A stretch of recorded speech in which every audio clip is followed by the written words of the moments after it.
যাচ্ছে।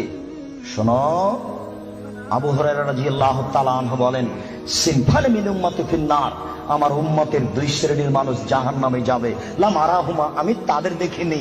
আবার শোনো সম্মানিত মুরব্বী, একটু দেখুন, আল্লাহ নবী বলছেন আমার দুই শ্রেণীর মানুষ জাহান্নামে যাবে, আমি তাদের দেখিনি।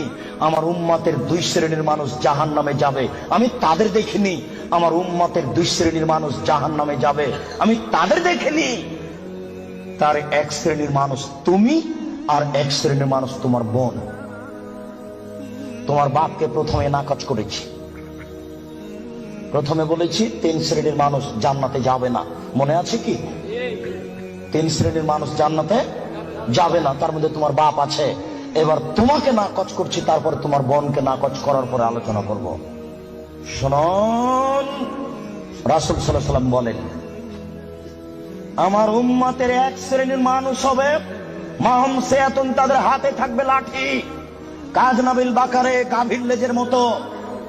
আমার উম্মতের এক শ্রেণীর মানুষ হবে তাদের